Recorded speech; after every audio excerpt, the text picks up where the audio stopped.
नमो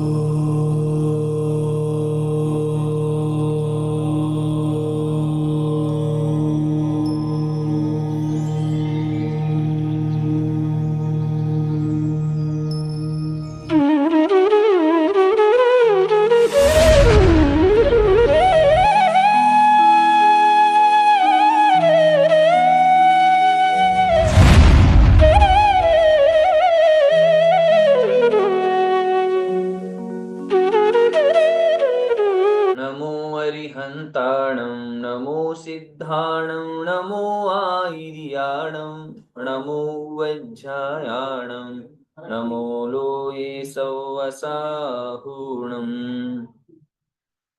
ओकारं बिन्दुसंयुक्तं नित्यं ध्यायन्ति योगिनः कामदं मोक्षदं चैव ओंकाराय नमो नमः अविरल शब्द घनौगा प्रक्षालित सकल भूतल कलंका मुनि विरूपासित तीर्था सरस्वती हरतु नो दुरितम् अज्ञानतिमिरान्धानां ज्ञानाञ्जनशलाकया चक्षुरुन्मीलितं येन तस्मै श्रीगुरवे नमः श्रीपरं गुरवे नमः परम्पराचार्य श्रीगुरुभ्यो नमः सकलकलुषविध्वंसकं श्रेयसां परिवर्धकं धर्मसम्बन्धकं भव्यजीवमनः प्रतिबोधकारकमिदं शास्त्रं श्री सर्वार्थसिद्धिनामधेयम् अस्य मूलग्रन्थकर्तारः श्री सर्वज्ञ देवास्तदुत्तरग्रन्थकर्तारः श्री गणधरदेवा प्रतिगणधरदेवास्तेषां वचोनुसारमासाद्य श्रीमता पूज्यपादाचार्येण विरचितम् मङ्गलं भगवान् वीरो मङ्गलं गौतमो गणी मङ्गलं कुन्दकुन्दार्यो जैनधर्मोऽस्तु मङ्गलम्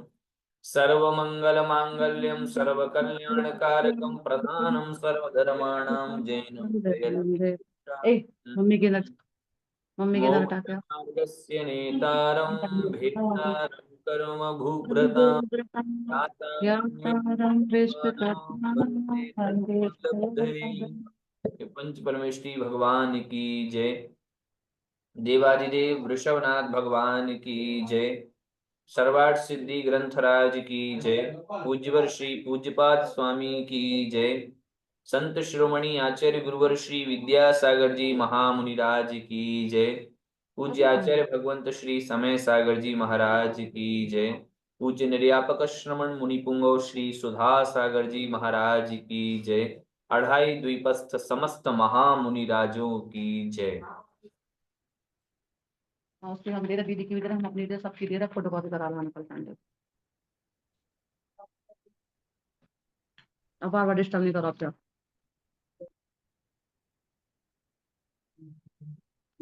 हमारी कॉपी देना नहीं इसमें रखी रहने दो।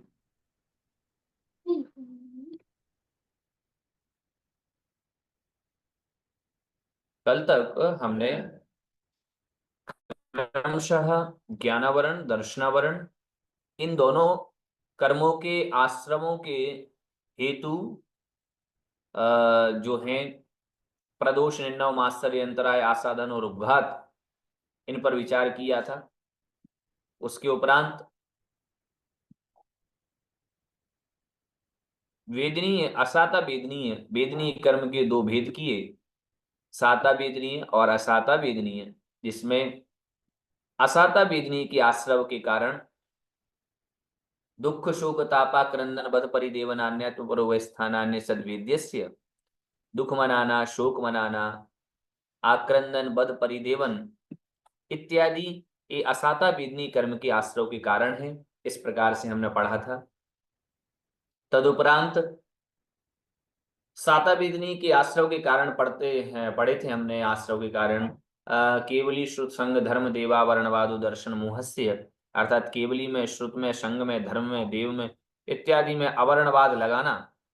क्षमा चाहूंगा, उसके पहले साता वेदनी की आश्रव पढ़े थे। भूत वृत्त्यनुकंपा दान सराग संयम आदि योग शांति शौचम इति सद्वेद्यस्य, अर्थात ये सभी जो कहे गए हैं भूत अनुकंपा व्रति अनुकंपा दान सराग संयम संयमा संयम अकाम निर्जरा और बाल तप योग और शांति और आश्रम के कारण है साता वेदनी के। उसके उपरांत हमने मोहिनी कर्म के आश्रव के कारण पढ़ना प्रारंभ किए थे, जिसमें प्रारंभ में मोहिनी कर्म के दो भेद हुए, दर्शन मोहिनीय और चारित्र मोहिनीय। दर्शन मोहिनीय हमें सम्यक दर्शन नहीं होने देता, तत्वों पर रुचि नहीं होने देता, जिसके आश्रव के कारण हमने पढ़े थे कि केवली श्रुत संग धर्म और देव में अवर्णवाद कहना, अर्थात उनमें जो दोष नहीं है ऐसे दोषों की कल्पना करके कहना, इससे दर्शन मोहिनी कर्म का आश्रय होता है। उसके उपरांत हमने चारित्र मोहिनी के आश्रय के कारणों को पढ़ा था कि कषायोदया तीव्र परिणाम चारित्र मोहस्य, अर्थात कषायों के उदय से तीव्र परिणामों का होना, इसको हम चारित्र मोहिनी कहते हैं। चारित्र मोहिनी का आश्रय इनसे। उसके उपरांत ये तो हमने कषाय वेदनीय और एक अकषाय वेदनीय के दो भेद भी किए थे हमने। तो ये क्रोध मान माया लोभ अथवा अप्रत्याख्यान प्रत्याख्यान संज्वलन इत्यादि जो है अनंतानुबंधी आदि, इनको तो हमने लिया था कषाय वेदनीय में, और इसके अलावा जो थे हास्य रति अरति शोक भय जुगुप्सा स्त्री वेद पुरुष वेद और नपुंसक वेद, इनको हमने लिया था अकषाय वेदनीय में। क्योंकि अकषाय वेदनीय हमने इसलिए कहा था क्योंकि ये पूर्ण रूप से सक्षम नहीं है। कषाय का जब अनंतानुबंधी क्रोध मान माया लोभ अप्रत्याख्यान प्रत्याख्यान संजुलन क्रोध मान माया लोभ में से किसी का उदय रहता है, तभी ये अन्य जो आकाशाएं हैं नौ वो कार्यकारी होती हैं। उनके अभाव में सिंगल इनका उदय नहीं बन सकता, सिंगल हास्य का उदय नहीं बन सकता, सिंगल रति का उदय नहीं बन सकता, सिंगल अरति का उदय नहीं बन सकता। मतलब ये सिंगल में नहीं आ पाएंगे। बात समझ रहे ना मेरे, कि अनंतानुबंधी चतुष्क में से अनंतानुबंधी अप्रत्याख्यान प्रत्याख्यान और संजुलन चतुष्क में से कोई एक उदय में ना आवे तो ये उदय में नहीं आ सकते, इसलिए इसको हमने आकाशाय वेदनियों में रखा। उसके उपरांत अब फिर जब मोहिनी कर्म के आश्रव के बाद आयु कर्मों के आश्रव के विषय में कहते हैं कि आयु कर्म का आश्रव कौन से कर्म करने से कौन सी आयु का आश्रव होता है। उसके लिए सूत्र कहते हैं बहुवारंभ परिग्रहत्वम नारकस्यायुषः, बहुवारंभ परिग्रहत्वम नारकस्यायुषः, अर्थात बहु आरंभ और बहु परिग्रह, बहु शब्द दोनों के साथ लगाया, बहुत अधिक आरंभ और बहुत अधिक परिग्रह, तो बहुत अधिक आरंभपना और बहुत अधिक परिग्रहपना, ये दोनों रखने से नारकस्य आयुषः, नरक की आयु का आश्रय होता है, नारकी बनते हैं। इससे बहुत ज्यादा आरंभ करने से और बहुत ज्यादा परिग्रह रखने से। अब आरंभ क्या है, तो उसको उत्तर दिया आरंभ प्राणी पीड़ा हेतुर्व्यापार, प्राणियों को पीड़ा पहुंचाने का जो हेतु है वह है व्यापार, है ना। आरंभ मतलब प्राणियों को पीड़ा देने वाला व्यापार, व्यापार मतलब कार्य प्रवृत्ति, ऐसी प्रवृत्ति जिससे कि प्राणियों को पीड़ा पहुंचे, उसका नाम है आरंभ। तो प्राणियों को हिंदी में भी लिखा है कि प्राणियों को दुख पहुंचाने वाली प्रवृत्ति करना आरंभ है। अब परिग्रह क्या है, तो परिग्रह के विषय में कहते हैं मम इदम बुद्धि लक्षण परिग्रह, मम इदम यह मेरा है, ये फलानी वस्तु मम मेरी है, इस प्रकार से बुद्धि लक्षण ऐसी बुद्धि रखना, इसका नाम है परिग्रह। आरंभाश्च परिग्रह, ये ठीक है, ये पंक्ति छोड़िए, आपके विषय की नहीं है, संस्कृत है। बहवः आरंभ परिग्रह यस्य सा बहवारंभ परिग्रह, बहुत ज्यादा आरंभ और बहुत ज्यादा परिग्रह जिसके है उसको कहेंगे हम बहवारंभ परिग्रह, और उसी का भाव है बहवारंभ परिग्रह। हिंसादि क्रूर कर्माश्रव प्रवर्तन परस्वहरण विषयाति गृद्धि कृष्णलेश्याभिजात रौद्र ध्यान मरण कालतादि लक्षणो नारकस्य आयुषः आश्रवो भवति। अर्थात हिंसा आदि क्रूर कर्म, हिंसा आदि क्रूर जो कर्म है उन कार्यों में अजस्र प्रवर्तन, अजस्र का अर्थ होता है निरंतर, निरंतर ही प्रवर्तन करना, लगे रहना। किसमें? हिंसा आदि क्रूर कार्यों में निरंतर ही लगे रहना। और परस्वहरण, परस्वहरण, पर अर्थात दूसरे का, स्व का अर्थ होता है धन। स्व शब्द का अर्थ आपने अभी तक केवल स्वयं का या निज ऐसा अर्थ सुना होगा, लेकिन स्व शब्द का अर्थ एक धन भी होता है। तो पर स्वहरण अर्थात दूसरे के स्व धन का हरण करना, और विषयाति गृद्धि, विषयों में, पंचेंद्रिय के विषयों में अत्यंत गृद्धि रखना, आसक्ति रखना। साथ ही कृष्ण लेश्याभिजात अर्थात मरण के समय कृष्ण लेश्या के परिणाम और रौद्र ध्यान के परिणाम होना, इनसे ये लक्षण भी हैं नरकायु के आश्रव के। अर्थात अन्य बहुत ज्यादा आरंभ, बहुत ज्यादा परिग्रह जिसके है, उसको नरक आयु का आश्रय होता है। साथ ही हिंसा आदि कार्यों में जो निरंतर ही लगा रहता है, दूसरे के धन को हड़पने की प्रवृत्ति जिसकी होती है, इंद्रियों के विषयों में जो अत्यंत गृद्ध रखता है, आसक्ति रखता है, साथ ही मरते समय जिसके परिणाम कृष्ण लेश्या के होते हैं, और रौद्र ध्यान जिसके बना रहता है, हिंसानंदी, मृषानंदी, चौर्यानंदी, परिग्रहानंदी। हिंसा में आनंद मनाना, कोई हिंसा कर रहा है, आप उसकी बड़ाई किए जा रहे हैं, अरे वाह बहुत अच्छा है। कोई झूठ बोल रहा है, झूठ बोलने में भी हम उसका संग दे रहे हैं, खूब आनंद मनाते जा रहे हैं। चौर्यानंदी, चोरी में आनंद मना रहे हैं। किसी ने कोई चोरी कर ली, किसी ने कुछ मान लीजिए कोई बिजली का बिल चुरा लिया, किसी ने किसी प्रकार से मीटर बिल नहीं दे पाया, किसी ने क्या कर लिया, उसमें भी बहुत अच्छा कार्य कर रहे हैं, इत्यादि प्रकार से सोचना, ये रौद्र ध्यान का विषय है। तो ये रौद्र ध्यान भी नरकायु के आश्रव में कारण है। इस प्रकार से नरकायु के आश्रव को कहा। अब द्वितीय क्रम में आती है त्रयंच आयु। त्रयंच आयु को कहते हैं माया तैर्यग्योनस्य, माया तैर्यग्योनस्य। या तैर्यग्योनस्य।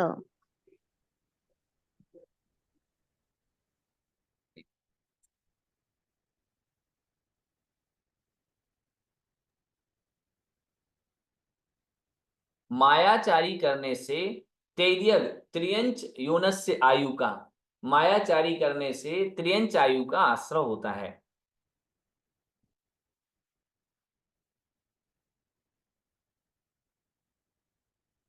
चारित्र मोह कर्म विशेषस्य,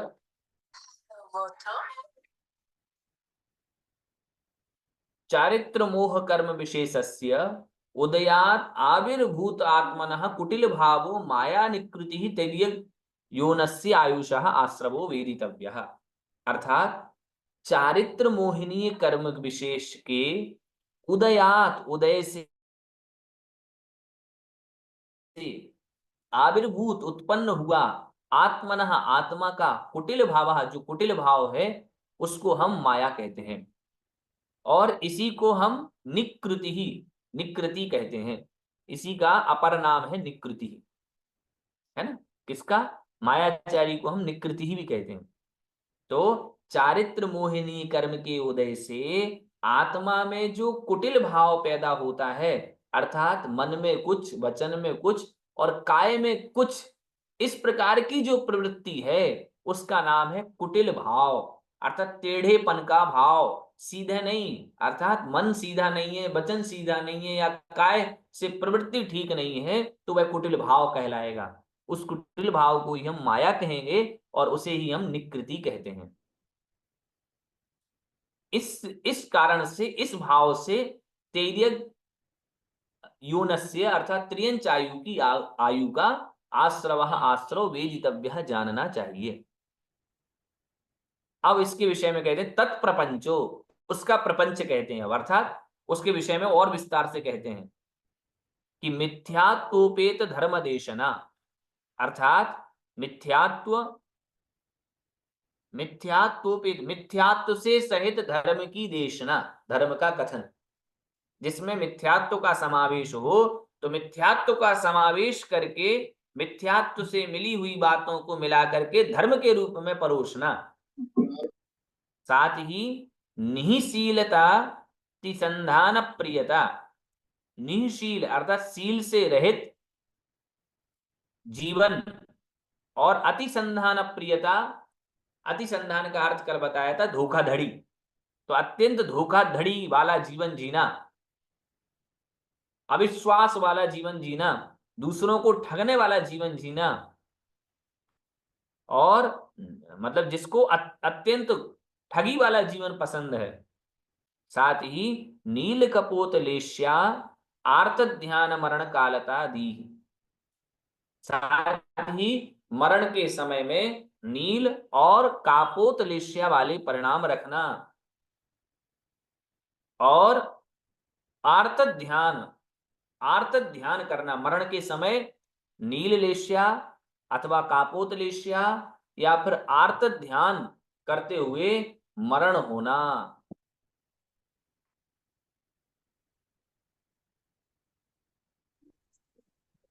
इन भैया जी सब, कापूत लिस्या का अर्थ क्या है? हाँ, कापोत लेश्या के परिणाम।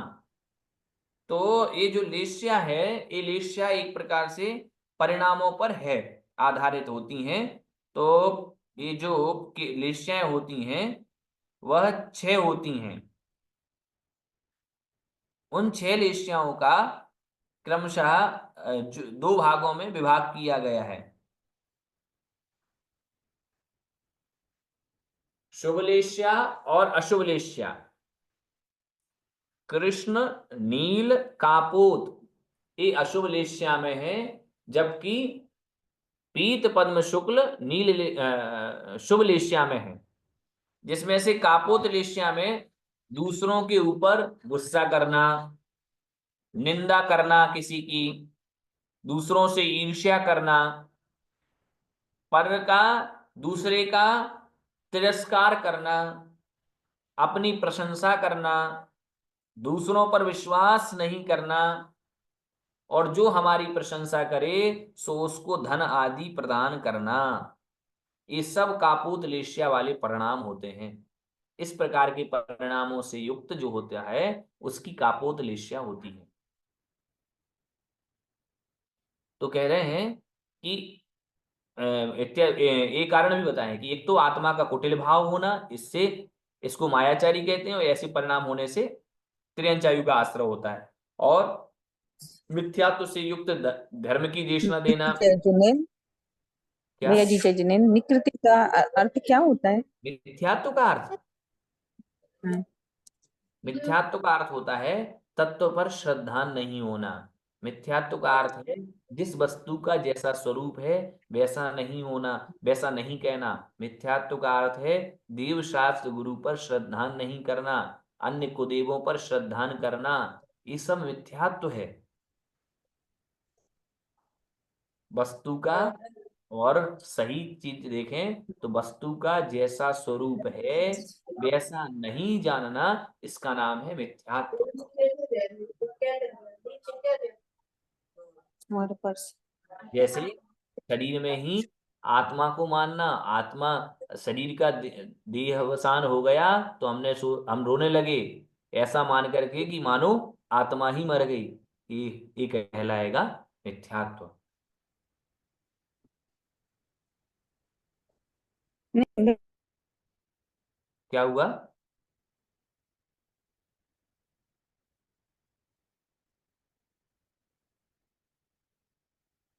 हाँ बोलिए। भैया जी जय जिनेन, जो माया का दूसरा नाम निकृति बताया तो उसका अर्थ क्या लेंगे? निकृति मतलब हुआ, कृति अर्थात कर्म, और निकृति अर्थात खोटे कर्म, धोखे वाले अच्छा, कर्म, कपट वाले कर्म, ऐसे। ठीक है भैया, थैंक यू। से निकृति बना होगा शायद। क्या? निकृष्ट जो अपन शब्द बोलते हैं तो मतलब उसको डाउन उसमें बोलते हैं ना अपन, हाँ निकृष्ट है हाँ ना। हाँ, कृति का अर्थ होता है कर्म, कार्य। और निकृति का हो जाएगा दुष्कार्य, दुष्प्रवृत्ति ऐसा। अब देखो आगे चलो। और मिथ्यात्व से सहित धर्म की देशना देना, निःशील अर्थात व्रतों से रहित होना, अतिसंधान प्रियता होना, कपटपूर्ण जीवन होना, नील कापोतलेश्य और आर्त ध्यान, मरण के समय इस प्रकार के भाव होना, नील के, कापोत के अथवा आर्त ध्यान के, इन सबसे त्रियंच आयु का आश्रय होता है। त्रियंच आयु के आश्रय के उपरांत मनुष्य आयु के आश्रय कहते हैं। अब मनुष्य आयु के आश्रय के कारण क्या है, तो उसको कहते हैं अल्पारंभ परिग्रहत्व मानुषस्य, अर्थात अल्प आरंभ करना और अल्प परिग्रह करना।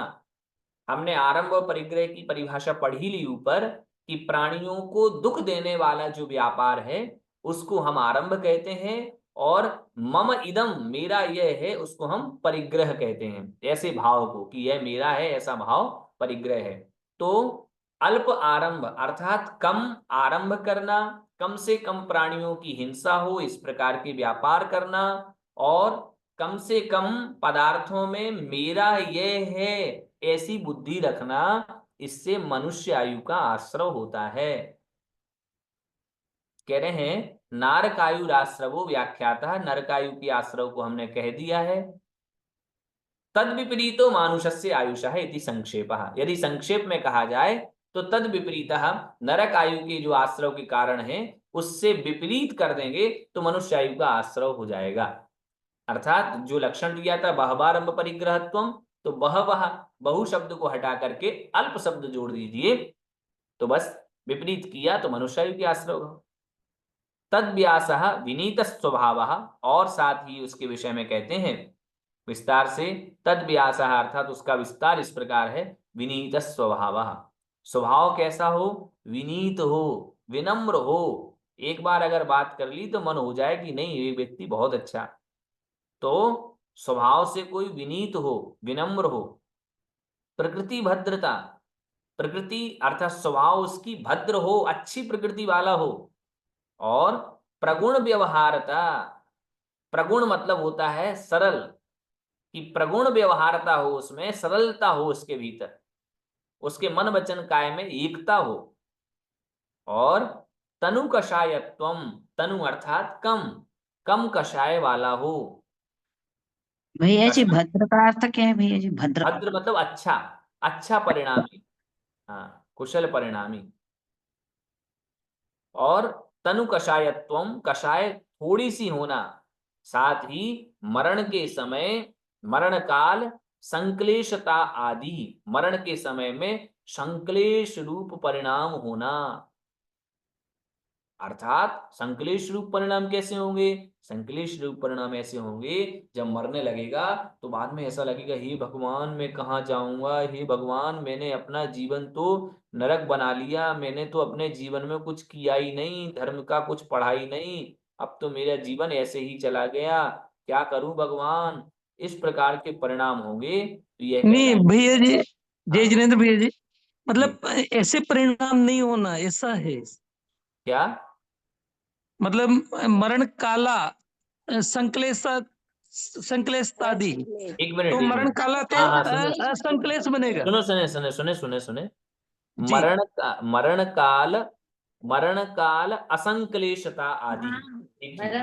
मरण काल असंक्लेशता आदि, ठीक है? जी जी तो मरण के काल के समय में असंक्लेश परिणाम होना, मतलब संक्लेश रूप परिणाम नहीं होना, ठीक?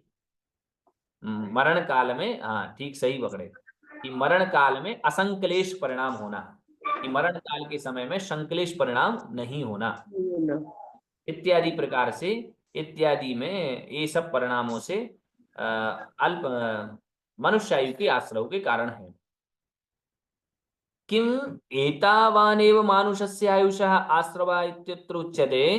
अब पूछ रहे हैं क्या इतने ही मनुष्य आयु के आश्रय के कारण है, तो कहते हैं नहीं, स्वभाव मार्दवम च, कि स्वभाव की मृदुता से भी मनुष्य आयु का आश्रय होता है। अब मृदुता क्या है, तो कहा मृदुर भावो मार्दवम, मृदुता का जो भाव है, मृदुपने का जो भाव है उस मृदु के भाव को ही हम मार्दव कहते हैं। मृदु अर्थात कोमल, स्वभावेन मार्दवम, स्वभाव मार्दवम, स्वभाव से जो मृदु है उसका नाम ही है स्वभाव मार्दवम। उपदेशान पेक्षमित्यर्थः, कि अर्थात मृदुता क्या है कि उपदेश अनपेक्षम, उपदेश की अपेक्षा किए बिना ही, अर्थात उपदेश दिए बिना ही, क्या हो, उपदेश दिए बिना ही जिसके भीतर मृदुता आ जावे, अर्थात हम बार बार समझा रहे हैं तब आपके भीतर मृदुता आ रही है तो मृदुता नहीं कहलाएगी वो। मृदुता मतलब प्रत्येक वस्तु में समझाया नहीं जा रहा है, वो तो स्वभाव से ही मृदु है, सुन लेता है, शांत रहता है, ज्यादा पचड़े में फंसता नहीं है, ये है। तो ऐसे जिसके भीतर बिना किसी उपदेश के ही यह भरी हुई है मृदुता, आवश्यकता ही नहीं है उपदेश की, उस समय इस मृदुता के लिए जिसको उपदेश की आवश्यकता नहीं है वह। एतदपि मानुषस्य आयुषः आश्रवः, यह भी मनुष्य आयु के आश्रव का कारण है। पृथक योग करणम किमर्थम, अब यहां है इसको पृथक योग करने का अर्थ क्या हुआ। आपने जो अल्पारंभ परिग्रहत्व मानुषस्य कहा था उसी में कह देते ना कि अल्पारंभ परिग्रहत्व स्वभाव मार्दवम च मानुषस्य, अलग से सूत्र रखने का क्यों तात्पर्य हुआ, तो कहते हैं उत्तरार्थम, अर्थात बाद वाले सूत्र के साथ जोड़ने के लिए, क्योंकि देवायुषः आश्रवो अयम अपि यथा स्यात्, क्योंकि देवायु के आश्रव में भी यह होता है। अर्थात जब देवायु के आश्रव कहेंगे तो कहेंगे कि देवायु के आश्रव में मतलब स्वभाव की मृदुता से देवायु का आश्रव भी होता है, अर्थात देवायु के आश्रव में भी स्वभाव की मृदुता कारण बनेगी, इसलिए इस सूत्र को हमने पृथक रूप से रखा।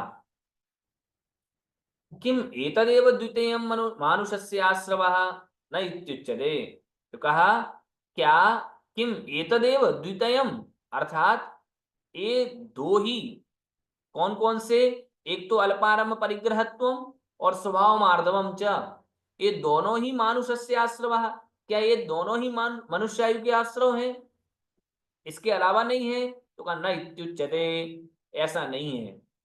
निःशील व्रतत्वंच सर्वेषाम, निःशील व्रतत्वंच सर्वेषाम, निःशील अर्थात शील से रहित, और शील से रहित के साथ साथ कहा अव्रतत्वम, कि व्रतों से रहित, एक तो शील नहीं यहां से लेके अव्रतत्व ना लें, अव्रतत्व लिखा ही नहीं है, निःशील और निव्रतत्व, ये नी शब्द जो है आदि हाँ, दीपक ये रहेगा भैया ये जी। दोनों ही के साथ ग्रहण होगा, निःशील और जी निव्रतत्व, कि बिना शील के और बिना ही व्रतों की, अर्थात शील और व्रतों से जो रहित है वो सर्वेशाम सभी आयुओं का कारण है, अर्थात सभी आयुओं का आश्रय होगा शील से रहित और व्रतों से रहित जो व्यक्ति है उसके। चा शब्दों अधिकृत समुच्चयार्थ, इसमें जो शब्द है वो आश्रमों को इकट्ठा करने के लिए है, अर्थात चारों आयुओं को, क्योंकि चारों आयु एक साथ कहीं, चारों आयुओं का वर्णन चल रहा है, चारों आयुओं के आश्रयों का, तो कह रहे हैं चारों आयुओं का आश्रय हो सकता है, इसलिए चा शब्द जो है वो चारों आयुओं का आश्रय ऐसा ग्रहण करने के लिए, सबको समुच्चय रूप से ग्रहण करने के लिए है, क्योंकि चा शब्द का अर्थ कई अर्थों में लिया, चा शब्द के कई अर्थ होते हैं, कहीं दो को ग्रहण किया जाता है, कहीं समुच्चय को ग्रहण किया जाता है, कहीं समूह को ग्रहण किया जाता है, तो इस प्रकार से यहाँ समुच्चय के अर्थ में है। तो अल्पारंभ भैया जी जैसे चारों आयु का जो बंद होगा निःशील से और अव्रत से, तो इसमें निकृष्टता ही रहेगी, मतलब चारों आयु की पर्याय, मतलब जैसे देव आयु का अगर बंद हुआ इससे तो जो निकृष्ट जाति के देव है उनमें उत्पन्न होगा बिल्कुल। ये जीव, बिल्कुल और निकृष्ट नहीं आएंगे। मनुष्य आयु में हुआ तो मनुष्य आयु में हुआ तो मनुष्य आयु में भी उत्तम पर्याय उसको नहीं मिले। उत्तम पर्याय से तात्पर्य है कि उसको उच्च द्रव्य गोत्र। क्षेत्र काल से अच्छी स्थितियां नहीं मिलेंगी। जी जी जी। अब इससे अर्थ क्या निकला? अल्पारंभ परिग्रहत्वंच निःशील व्रतत्वंच, मतलब अल्प आरंभ, अल्प परिग्रह, निःशील और निव्रतत्व, ये सब होना, इनसे ये सभी शीलानी च व्रतानी च शील निष्क्रांतः शील व्रतेभ्यो निःशील व्रता, ये विग्रह कर दिया। सर्वेषां ग्रहणम सकल आयु आश्रव प्रतिपत्त्यर्थम, प्रतिपत्त्यर्थम अर्थात ज्ञातुम जानने के लिए। क्या जानने के लिए? तो कहा सर्वेषां ग्रहणम, सभी का ग्रहण, सभी आयुओं का इनसे रहित जो जीव हैं, शील से 4 शील से रहित,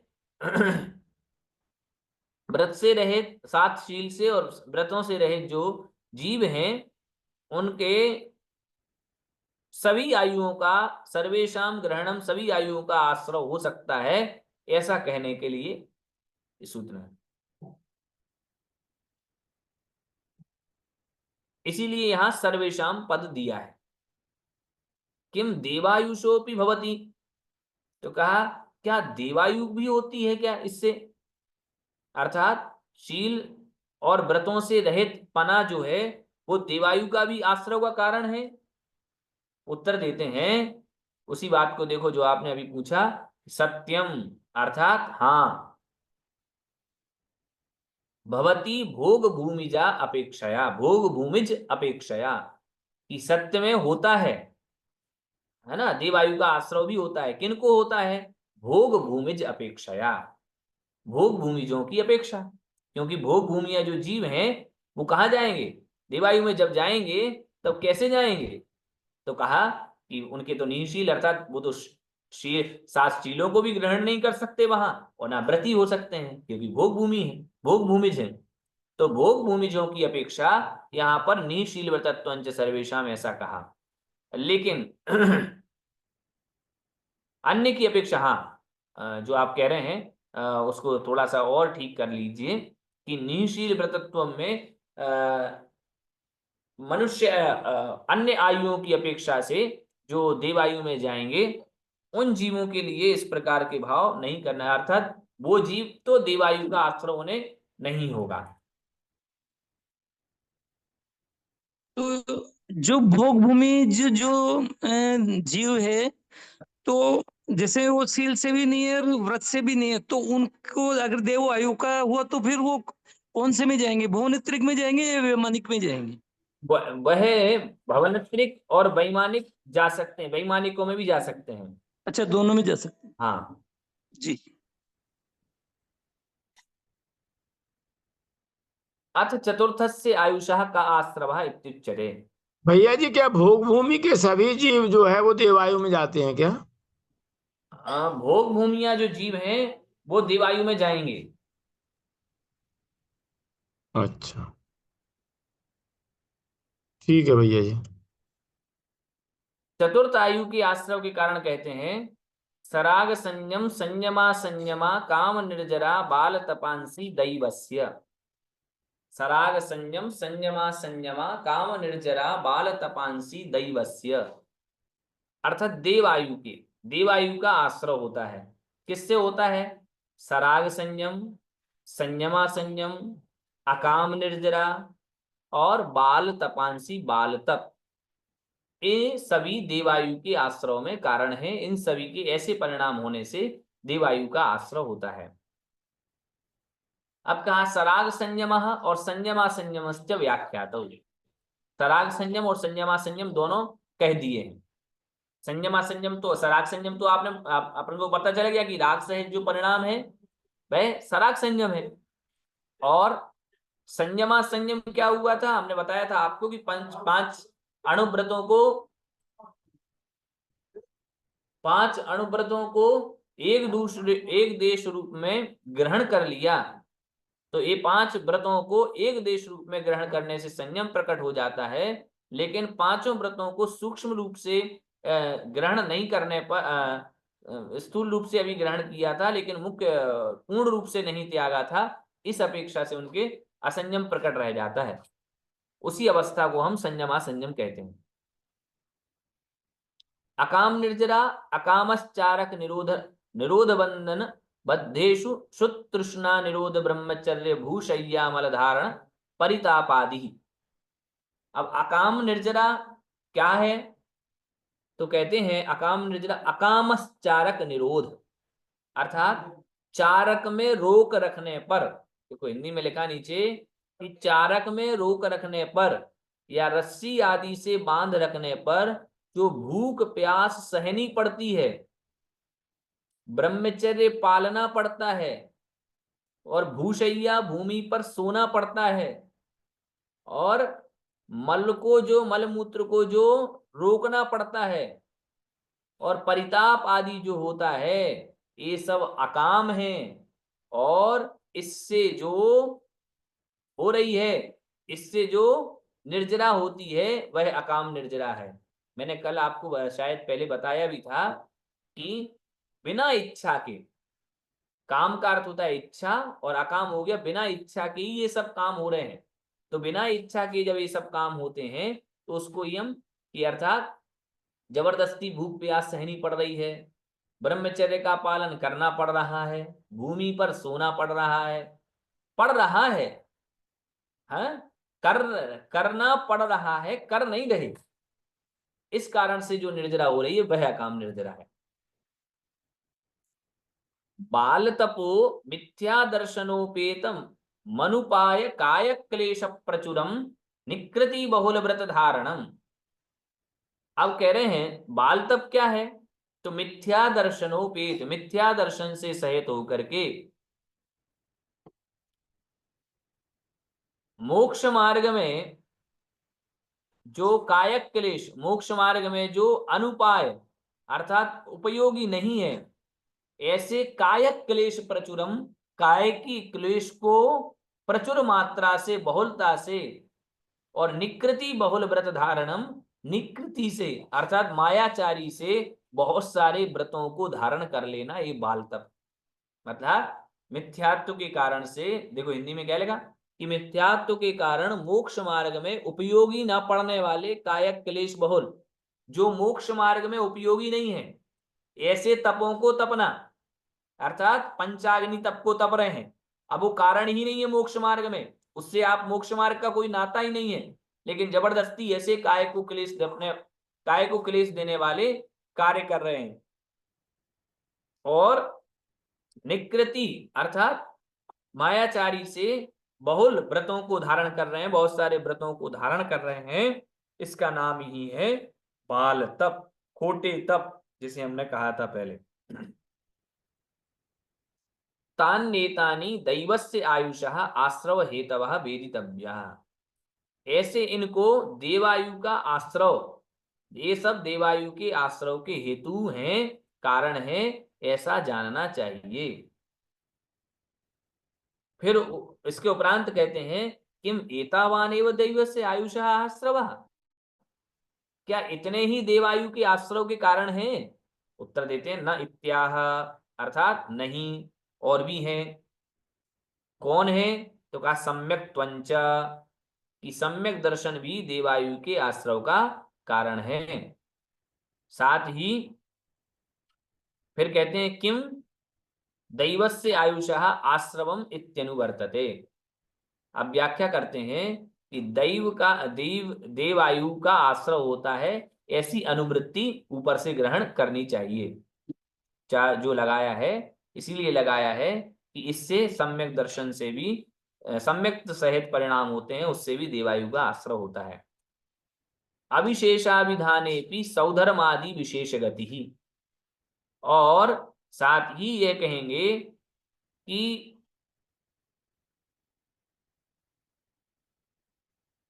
अविशेष अभिधाने भी, अर्थात ये विशेषता की अपेक्षा अगर कथन कहें, अविशेष अभिधाने भी, अर्थात सम्यक्त तो सामान्य से ही देवायु का आश्रव है, फिर भी विशेष का अभिधान कहें तो इससे सौधर्म आदि विशेष गति, अर्थात सौधर्म आदि विशेष जो देव हैं ऐसे देवों का ज्ञान होता है।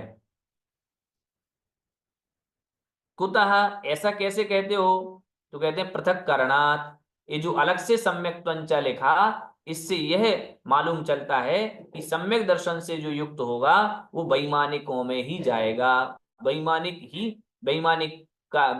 देवों की आयुओं का आश्रय करेगा। क्यों? तो कहा पृथक अगर सूत्र बनाया है तो इसका मतलब यही है। यद्देवम, यदि ऐसा है कि जो पहले सूत्र किया है, कहा है, उसमें सामान्य रूप से देवायु का आश्रय होता है, तो फिर पूर्व सूत्र में कहे हुए आश्रय विधि अविशेषेण प्रसक्तः तेन सराग संयम संयमावपि भवनवासस्य आद्यायुषः आश्रवौ प्राप्नुतः। अर्थात कह रहे हैं यदि ऐसा ही है कि इस सूत्र से ग्रहण किया गया कि वैमानिकों की आयु का आश्रय होगा, और पूर्व सूत्र में कहा कि केवल देवायु का आश्रय होगा, तो उसमें सभी प्रकार के देव आ गए, लेकिन वैमानिकों में अलग से वैमानिक देवों की कल्पना हो गई। तो ये बताइए कि पहले सूत्र में जो कहा, क्या कहा कि सराग संयम और संयमा संयम ये भवनवासी आदि की आयु के भी आश्रय हैं, यह प्राप्त होता है।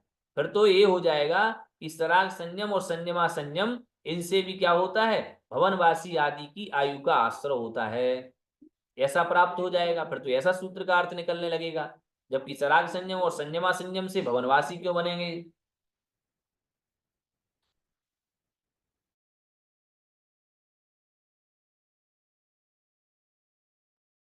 भैया जी संयमा संयम फिर से समझाइए। संयमा संयम संयम मतलब पांच व्रतों का स्थूल रूप से त्याग किया, 5 व्रतों का स्थूल रूप से त्याग किया, अर्थात अणुव्रतों को लिया। 5 पापों का तय किया। हाँ, पापों का सॉरी, 5 पापों का स्थूल रूप से त्याग किया, अणुव्रत रूप में ग्रहण किया। तो अणुव्रतों को जब ग्रहण किया तो वह बन गया संयम, और 5 पापों का पूर्ण रूप से अभी त्याग नहीं हुआ, इसलिए असंयम बन गया। दोनों अवस्थाएं बन गई ना, संयम भी हो गया, असंयम भी हो गया। देश रूप में त्याग दिया इसलिए संयम बन गया, सकल रूप से नहीं त्यागा यह संयम बन गया।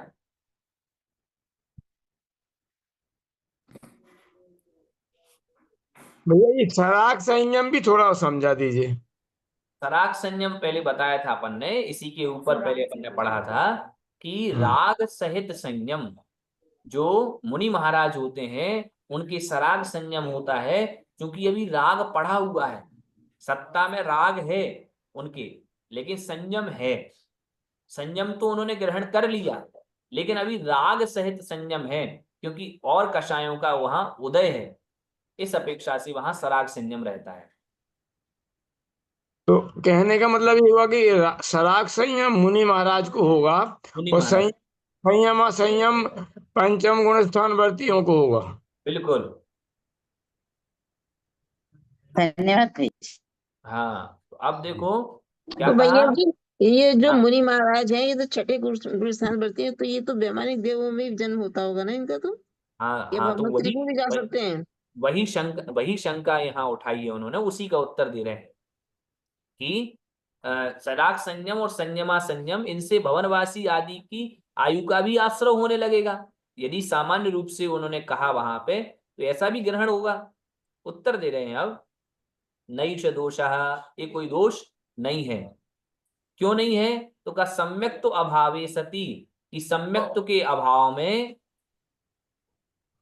तद व्यपदेशा भावात, कि सम्यक के अभाव में सराग संयम और संयमा संयम नहीं होते।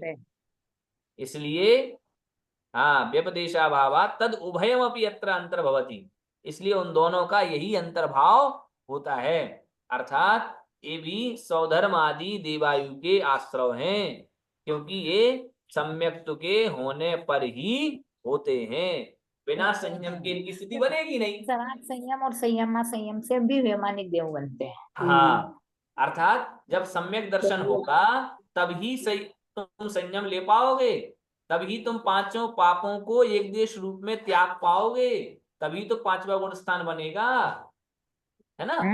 सम्यक दर्शन होने पर ही तो बिल्कुल। बनता है। सम्यक दर्शन होने पर ही वे गुण स्थान बनेंगे, उसके पूर्व में बनेंगे नहीं। इसलिए यहाँ उस प्रकार की शंका नहीं करनी चाहिए। इस प्रकार यहाँ पर चारों आयु के आश्रव के कारणों को कहा गया। इसके विषय में कुछ पूछना है तो पूछ सकते हैं। बाल तप निर्जरा बाल तप किसको बोलेंगे? बाल तप जो खोटे मिथ्या तप, दृष्टि के द्वारा जो तप किया जाता है। बोला ना कि जो मिथ्यात्व के कारण है, मोक्ष मार्ग में जो उपयोगी नहीं है, ऐसे काय को जबरदस्ती तपाना। अग्नि में बैठ गए भाई साहब, क्यों बैठ गए? मोक्ष मिल जाएगा। अरे साहब, अग्नि में बैठने से मोक्ष थोड़ा ही मिलता है। ऐसे व्रतों को करने लग जाना, जबरदस्ती व्रतों को धारण कर लेना, शक्ति है नहीं है, पालन कर नहीं रहे हैं, तो ये खोटा तप कहलाएगा। भैया जी सराग 10वें संयमी का गुण स्थान कौन सा है? सराग संयमी का गुण स्थान कौन सा? 6वें गुण स्थान से। 6वें गुण स्थान से आगे? जी हाँ, 6वें गुण स्थान से प्रारंभ है। हाँ बोलिए। पंडित साहब 10वें सूत्र में जो ये दिए हैं प्रदोष, नहना, मात्सर्य, अंतरा, इनकी एक बार परिभाषा फिर से बता दीजिए कृपया।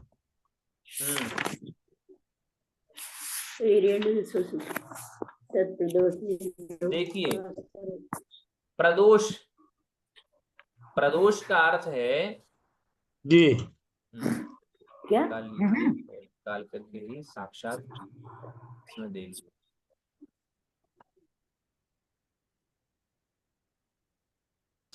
तत्व से ईर्ष्या करना। क्या लिखा? तत्व ज्ञान मोक्ष का साधन है, उसका गुणगान करते समय उस समय नहीं बोलने वाले के जो भीतर पैशून्य रूप परिणाम होता है वह प्रदोष है। अर्थात कोई ज्ञानी, पैशून्य रूप का मतलब पंडित साहब? हाँ, पैशून्य मतलब होता है ईर्ष्या रूप परिणाम।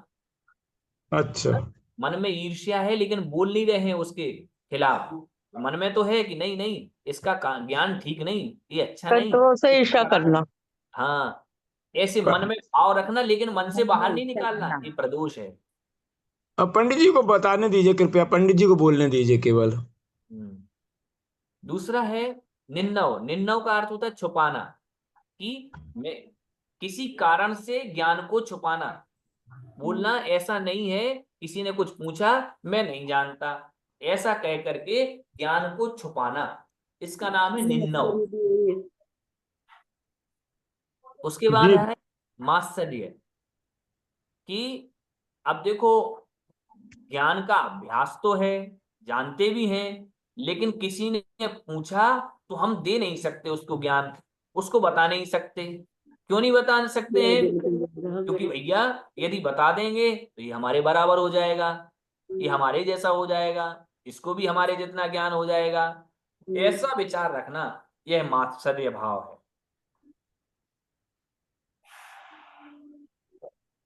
मात्सर्य में ईर्ष्या में फर्क होता है। ईर्ष्या होता है दूसरे के गुणों को सहन नहीं कर पाना, और मात्सर्य होता है क्या, अरे यह यदि मैंने इसको ऐसा बता दिया तो यह मेरे बराबर हो जाएगा, ये भाव करना, ये मात्सर्य है जी। फिर है अंतराय, कि ज्ञान का विच्छेद करना, यह अंतराय है।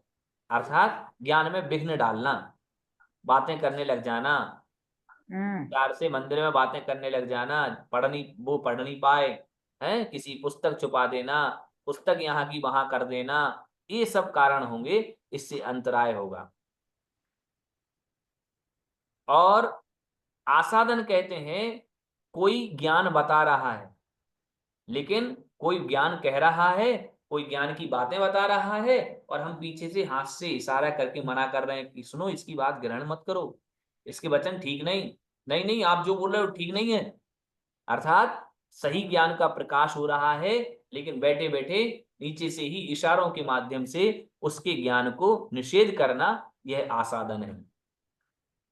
और उपघात अंत में कहते हैं कि जो ज्ञान एकदम सही है, शुद्ध है, ऐसे शुद्ध ज्ञान में भी दोष लगाना, बीच में टीका टिप्पणी करना, कहना कि नहीं नहीं ये ठीक बात नहीं, इनका ज्ञान ठीक नहीं, इनमें तो बहुत अशुद्धियां, ये तो अर्थात अपने मन की कहते रहना, यह हाँ अपन जैसे अब सोचें तो क्या हमें भी नहीं बताना चाहिए? नहीं, बताएं। जो चीज देखो, एक बताना क्या होता है, ना हम ज्ञानी हैं ना आप ज्ञानी है, और ना ही संसार में कोई पूर्ण रूप से ज्ञानी है, क्योंकि ज्ञानी होते तो हम केवली बन जाते, और केवली बन जाते तो हमारा उद्धार हो जाता। तो क्या है हमारा, यह है कि जो चीज हमारा भाव यह होना चाहिए कि किसी वस्तु का अतथ्य प्रकाशन ना हो, तथ्य का सही प्रकाशन हो, इस दृष्टि से बताएं अपन तो हमें ज्ञानावरण कर्म का आश्रय नहीं होगा, अपितु संयोगक्षम होगा। लेकिन हम किसी भी प्रकार से प्रशंसनीय जो ज्ञान है उसमें कभी दोष न लगाएं। इस प्रकार के जो 6 हेतु हैं, इनसे ज्ञानावरण और दर्शनावरण का आश्रय होता है। धन्यवाद भैया जी। भैया जी जी एक बात बताइए कि जो अभव्य जीव हैं वो 9वें गिरिवेद तक भी जा सकते हैं, तो उनमें गुण स्थानों की क्या व्यवस्था होती है? अभव्य जीव में, हाँ, उनमें तो गुण अभव्य स्थान जीव होंगे का ही नहीं, प्रथम लेकिन गुण 9वें। स्थान, अभव्य जीव है का ना? प्रथम गुण स्थान ही रहता है। हाँ, तो इसका मतलब ये हुआ कि वैमानिक देवों के बनने के लिए भी सम्यक दर्शन होना जरूरी नहीं है, मंद कषायों की अवस्था से भी हो सकता है ऐसा? हाँ, बिल्कुल बिल्कुल हो। अभी अभी लेकिन क्या कहा, मतलब अकाम निर्जरा और बाल तप, ये कारण है ना उसमें। लेकिन वैमानिक में भी तो जा सकते हैं ना वो, फिर जो अरे 9वें गिरवे तक जा सुनो सकते सुनो हैं तो सुनो, क्या वैमानिक में कहा, तो चले जाएंगे। क्या कहा है, अकाम निर्जरा और बाल तप वाले, सराग संयम, संयमा संयम, अकाम निर्जरा और बाल तप वाले देवायु के आश्रय में कारण है, अर्थात इनसे देवायु का आश्रय होगा, ये सामान्य कथन है ना। लेकिन सम्यक तो होगा तो वह वैमानिक ही होगा। हाँ ऐसा है। मतलब है और कि वो अभव्य और जो जो मिथ्या हाँ दृष्टि है वह भी अन्य ऊपर तक जा सकता है, लेकिन जो हाँ सम्यक दृष्टि होगा वो तो ऊपर ही जाएगा। हाँ ऐसे हो सकता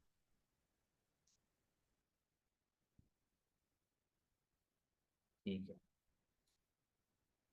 बोधि समाधि परिणाम शुद्धि स्वात्मोपलब्धि शिव सौख्य सिद्धि चिंतामणिं चिंतित वस्तु दाने त्वां वन्द्यमानस्य ममास्तु देवी।